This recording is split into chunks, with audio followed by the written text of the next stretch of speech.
ይሄ አንቀጽ የወረደው የነብዩን መገለጫዎችና ጸባያት ወይ ባህሪያት ስለመቀየራቸው ነው። አልከልቢ ሜንሽንድ በነገራችን ላይ እዚህ ጋር አልከልቢ ሺያ ነው አንቀበል የሚላሉ ግን የዚህን አስባብ ብዙ ለዘግበላቸው አልከልቢ ነው። ሱሊያ ሰፊ ታሪክ ነው። አልከልቢ ሜንሽንድ through the above mentioned transmission አልከልቢ ከላይ በተዘረዘሩት የዘገባ ሰነዶች ይሄንን ዘግቧል ወይ ደግሞ ይሄንን ተናግሯል። ምን ብሎ ተናገረ?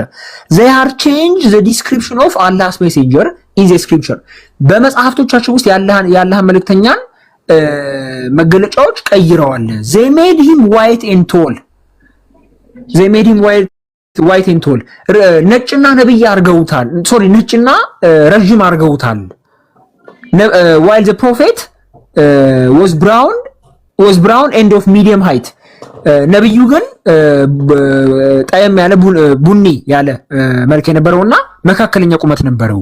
they had said to their followers and companions ለተከታዮቻቸውና ለወዳጆቻቸው እንዲህ ብለው ነበር look at the description of the prophet who will be sent at the end of time በመጨረሻው ዘመን የሚላከው ነብይ ምን አይነት መገለጫ እንዳለው ተመልከቱ።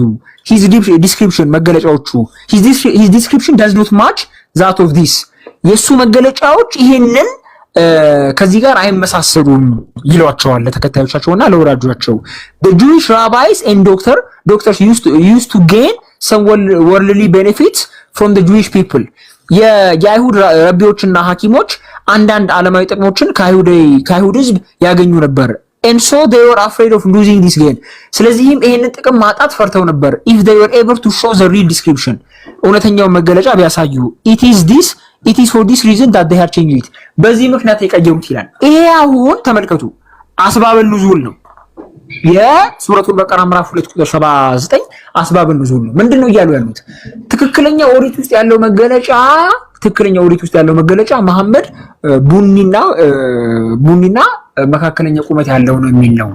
እነሱ ግን ቀይረውት በመጨረሻው ዘመን የሚመጣው ነብይ ረጅምና ነጭ ነው አሉ ይላል። ጥያቄ እስቲ በመጨረሻ ዘመን ረጅምና ነጭ የሆነ ነብይ ይመጣል የሚል የኦሪት አንቀጽ አሳዩ። ተመልከቱ። አሁን እነሱ ቀይረውታል። ትክክለኛው ቁመቱ መካከለኛ ቁመትና ቀለሙ ቡኒ ነው። በኋላ ግን እነሱ ያንን ቀይረው ረጅምና ነጭ ነው አሉ ይላል።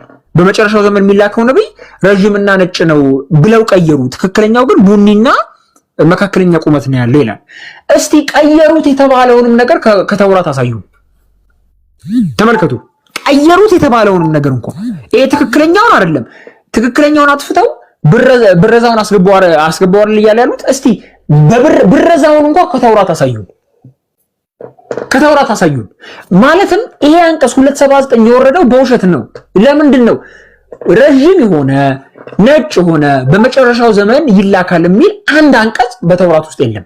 ብረዛ የተባለው እንኳን የለም። አይደለም ትክክለኛው ይሄ በቁመቱ መካከለኛ የሆነ ቡኒ ቀለም ያለው የሚለው ይቅርና ተቀየረ የሚሉት በቁመቱ ረጅም የሆነና ነጭ የሆነ በመጨረሻው ዘመን ይላካል የሚለው አይሁዶች በረዙት የተባለው ብረዛው እንኳን የለም። ስለዚህ 279 የወረደው በውሸት ነው። አስባብ ኑዙሉን ተመልከቱት። 279 የወረደው በውሸት ነው። እዚህ ጋር ይሄ አንቀጽ የወረደበት ምክንያት ይሄ ነው እያለ ያለው የወረደበት ምክንያቱ ምንድነው? አይሁዶች ጨምረዋል ነው እየተባለ ያለው። የቱ ጋር ነው የጨመሩት? እንግዲህ አሁን ምንድነው የሚሉት? አሁን እናንተ ጋር ያለው ኦሪት የተበረዘ ኦሪት ነው አይደል የሚሉት? አስባብ ኑዙሉ ደግሞ ብረዛ የሚለው ምንድነው? በመጨረሻው ዘመን የሚላክ ቁመቱ ረጅም የሆነ ቆዳው ነጭ የሆነ ነብይ ይላል። ትክክለኛው ቁመቱ መካከለኛ የሆነ ቡኒ ቀለም ያለው ነው እያለ ያለው ትክክለኛው። በኋላ ግን አይሁዶቹ ለዓለማዊ ጥቅም ሲሉ ያን ዓለማዊ ጥቅም ከአይሁድ የሚያገኙትን ዓለማዊ ጥቅም ሲሉ የአይሁድ ረቢዎችና የአይሁድ ሐኪሞች ቀየሩት ነው እያሉ ያለው። ሳሚ ያለው ነገር ላይ according to this description በጣም የወደቀ ሐሳብ ነው። ለምን ታውቃላችሁ? እንግዲህ እነዚህ አይሁዳውያን ከተከታዮቻቸው ከአይሁዶች ከጄዊሽ ኮሚኒቲ የሚያገኙትን ጌን እንዳያጡ ብለው ከሆነ የሙሐመድን ዲስክሪፕሽን የቀየሩት ይሄ ነገር የሚሆነው የሙሐመድን መልክ ካዩ በኋላ ነው ማለት ነው። ሙሐመድ ጥቁር ይሁን ነጭ ያ ነብይ የተባለው ሰውዬ በዛ ዘመን ከተገለጠ በኋላ ነው ማለት ነው ያን አልተር ያደረጉት። ሶ ይሄኛው መጽሐፍ ቅዱስን አልተር ማድረግ የመበረዝ ነገር ሙሐመድ ከመጣ በኋላ ከሆነ ኦሬዲ ሙሐመድ በነበረበት ዘመን እኮ አይሁዶችና ክርስቲያኖች እጅ አለ ይሄ ብሉይ ኪዳን መጽሐፍ። ስለዚህ አይሁዶች ይሄ ምናልባት ማሶሬቲክ እጁን እንኳን ቢበርዙ የሰባ ሊቃናትና የዚህ የክርስቲያን በክርስቲያን ትራዲሽን ውስጥ ያሉት የብሉይ ኪዳን መጽሐፍት ውስጥ ይገኝ ነበር ጥቁር የሆነ ረጅም። ግን ይሄ ምንድነው የምታዩት በቃ ቁርአን ላይ ስለ ቀደምት መጽሐፍት ላይ ስለ ነብዩ መሐመድ ተነግሯል የሚል ሐሳብ አለ። ያን ሐሳብ እነዚህ የቁርአን ተፍሲሮችና አስባቦችን የጻፉ ሰዎች የደረሱ ሰዎች ይሄን ነገር አፊርም ማድረግ ስለሚፈልጉ ወደ ኋላ ተመልሰው የራሳቸውን የግል ፈጠራ አለ አይደለ በምን መልኩ ብንሄድ ነው ቁርአንን ጀስቲፋይ የምናደርገው የሚለውን ለማሳየት ሰብአዊ ኢረሮችን ሲፈጽሙ ትመለከታላችሁ። ምክንያቱም ሊቀይሩት የሚችሉት መሐመድ በነበረበት ዘመን ነው። ይሄ ከሆነ ደግሞ ኢት ኢምፖሲብል። ምክንያቱም ብዙ ዲስቲንክት የሆኑ በጣም የተለያዩ ኢን ጄዊሽ ኮሚኒቲ ውስጥ ራሱ የተለያዩ የአይሁድ ሴክቶች አሉ፣ ክርስቲያን ውስጥም እንደዚሁ እና አንዱ እንኳን ቢበርዝ አንደኛው መያዝ ይችል ነበር። ረጅሙንና ረዘምና ቃላ የሚለውን ሰውዬ እናገኘው ነበር። አጭሩም ይሁን ረጅም የትኛውም ዲስክሪፕሽን ከሁለት አንዱ ላይ ማግኘት እንችል ነበር። እና ይሄ እነሱ ሙሐመድን ነብይ ለማድረግ የሚሄዱበት ርቀት ምን ያክል የተሳሳተ እንደሆነ በደንብ ሪቬል የሚያደርግ ይመስለኛል። ምክንያቱም እዚህ ጋር ብቻ አይደለም በጣም ብዙ ቦታ ላይ ሙሐመድን መጽሐፍ ቅዱስ ውስጥ ፍለጋ ሲሄዱ ሙሐመድን ለመፈለግ የሚሄዱበት ርቀት ሁሉ ጊዜ እርስ በርሱ ኮንትራዲክት እንዳደረገ ነው። አንደኛ ካለው ሁኔታ ጋር ይጋጫል። ሁለተኛ ደግሞ ከራሳቸው ሶርስ ጋር ይጋጫሉ። እና ከዚህ ሁሉ ልፋት ቢቀርስ ሙሐመድ ነብይ አይደለም ብሎ መገላገል እኮ ይቻላል። ራስ እስኪመለጥ ድረስ የማይሆን ነገር ለማግኘት ከመሄድ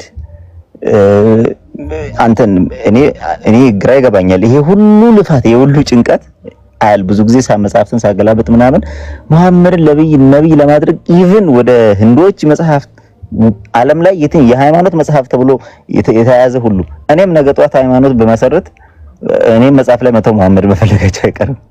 ይሄ የዶክተር ዛኪር ናይክ እንትን ፕሪንሲፕል ነው። የትኛው መጽሐፍ ላይ ሄዶ ሙሐመድ መፈለግና ያው ትንሽ ብናጠና ፍቅር ሲዝም ላይም ተጽፏል የሚል ልናገኝ እንችላለን። ይሄ ኔቸራቸው ነው። የሙስሊም አፖሎጀቲክሶች ኔቸር ነው።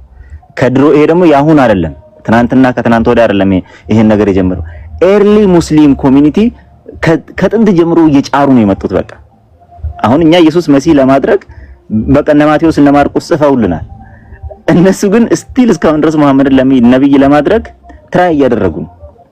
ግን ምንም የሚያገኙት ገኝ የለም የራሳቸውን ህዝብ ኮንፊውዝ ከማድረግ በስተቀር እኛን ክርስቲያኖችን ምንም ሴንስ የሚሰጥ ነገር ድምጽ ይሰማል ጋይስ። የሆነ ጊዜ አንድ ነገር አስታውሳለሁ ከሆነች ሙስሊም ጋር እንዲ ኢቫንጀላይዝ እያደረኳት እየመሰከርኩላት ምን የሚል አመጣችልኝ። ሙሐመድ የሚለው የአረብኛው ቃል እንዲ ፊዚካል አፒራንሱ ሲቀመጥ ጽሁፉ ቅርጹ ሲቀመጥ የሰው አጽም ይመስላል። ሙሐመድ የሚለውን አስተውላቸው የተችት ከሆነና እኔ ወላሂ እኔ ሰለሜ ከቀረበበት ምክንያት አንዱ ይሄ ነው አለች። እንዴት አንተ ኢየሱስ ሰው ነው አይደል አለች። አዎ የኢየሱስ የሰውነቱ ቅርጽ አጽም ነው አይደል? እሱ ራሱ እኮ የሙሐመድ ስም ነው። አንተ አምላክ ብለህ የምታመልከው ኢየሱስ ራሱ ሙሐመድ የሚለውን ስም ተሸክመው ነው የሚዞረው ብላ ልታለቅስ ምንም አልቀራት። እዚህ ደረጃ የሚደርሳሉ። ቀጥታ ለመሐመድ ይዘምራሉ። ባይዘ ብዙ ሰው በተለይ ብዙ ክርስቲያን የማያውቀው ነገር በእስልምናው ስለ መሐመድ ይዘምራል። ቀጥታ እርሶን ወደድኩ፣ እርሶን ነፍሴን ሰጠሁት፣ ህይወትም ሁሉ ነገር ሻሃዳ ያለ መሐመድ አያምርም ነው የሚሉት። ሻሃዳ ያለ መሐመድ አያምርም። ስለዚህ ሻሃዳው ምንም እንኳን ኦፊሻሊ ይሄ ፎርማሊ ለአላህ ነው ቢባልም በተግባር ግን የምርም ግን እየተባለ ያለው ማን ነው? ለመሐመድ ነው። ለመሐመድ ነው። እሱ ብቻ አይደለም። አሁን ያሉት ሙስሊም እንትን ሐዲስ አለ እኮ የኡዝቢ ታሪክ ላይ ቀጥታ ሰውዬ ወደ መሐመድ ይጸልያል። የአላህ መልእክተኛ ሆይ አማልደኝ ብሎ ቀጥታ ወደ መሐመድ ይጸልያል። የኡዝቢ ታሪክ በኋላ ታሪኩን መሰላችሁ። አሁን አረብኛው የኢብን ከቲር አረብኛው ተፍሲር ላይ ብትመለከቱት አለ። እንግሊዘኛው ላይ ግን አጥፍተውታል። እዛ ላይ ምን ይላል? የሆነ ቤድዊን ይሄ ዘላን መሐመድ መቃብር ጋር ሄድና የአላህ መልእክተኛ ሆይ አንተ አማላጅ ነህና ምልጃን ለምን ብሎ ቀጥታ ወደ መሐመድ ይጸልያል። ሙስሊም ነው። ወደ መሐመድ ይጸልያል። ከዛ ኡዝቢ እዛ ከመሐመድ አጠገብ ኡዝቢ የሚባል ሱሐባ ነበርና የመሐመድ መቃብር አጠገብ ተኝቶ ነበር። ከዛ ያ ቤድዊን ከሄደ በኋላ መሐመድ ለኡዝቢ በህልም ይገለጥለታል። እንግዲህ ተመልከት፣ የሞተ ሰው በህልም ሲገለጥ የሙታን ጠሪ መንፈስ እኮ ነው እኮ የሙታን ጠሪ መንፈስ እኮ በቃ ተገልጦ ምን ይለዋል? ኡዝቢ ያንን አረብ ቤድዊን ተከተለህ አዎ ሰምቻለሁ፣ ምህረትንም ካላህ ለምኝልሃለሁ፣ አላህም ልመናውን ተቀብሎ ይቅር ብሎሃል ብለህ ንገረው ይለዋል ለኡዝቢ ማለት ነው፣ ከሞተ በኋላ መሐመድ። ስለዚህ በቀጥታ ወደ መሐመድ ይጸልያሉ፣ ያውም ይሰማናል ብለው ነው ማለት ነው። ነብያችን በሳቸው ላይ ተመልከቱ ምን ሳነው ታልሳቸው። ስለዚህ አናመልከውም ይላሉ። ደግሞ ሌሎች ሐዲሳት ምን ይላሉ? የገነት ገነቶች በሙሉ የቅጠሉም ዛፉ መሬቱም ግንዱም ሁሉ ነገሩ በመሐመድ ስም ነው የተጻፈበት ይላል። የመሐመድ ስም ነው የተጻፈበት ይላል። የአላህ ኩርሲ ግርጌው ላይ የመሐመድ ስም ነው የተጻፈው። ይሄን ታውቃላችሁ? በመጨረሻው ቃል መሐመድ ከአላህ ቀኝ ይቀመጣል። ተመልከቱ፣ መሐመድ ከአላህ ቀኝ ይቀመጣል። እሱ ብቻ አይደለም፣ መሐመድ ሰማይን ማለት አላህ ሰማይን ምድርን ሁሉንም ነገር የፈጠረው ለመሐመድ ብሎ ነው። ይሄን ታውቃላችሁ? በእስልምና አላህ ሰማይን ምድርንም አርሽንም ጠቅላላ ያለውንም ነገር ፊርዱስም each and every creation ለመሐመድ ብሎ ነው የፈጠረው። ከዚህ በላይ አምልኮ አለ? ሙስሊሞች የሚያመልኩት መሐመድን ነው። ጋይስ ተመልከቱ፣ ቁርአን ላይ አንተ ከሌሎች መልእክተኞች የተለየ አይደለም ይላል። ግን ለሌሎች መልእክተኞች አላህ ሰማይና ምድርን አልፈጠረም። ለሌሎች መልእክተኞች ስማቸውን ከኩርሲ በታች አላስቀመጠም።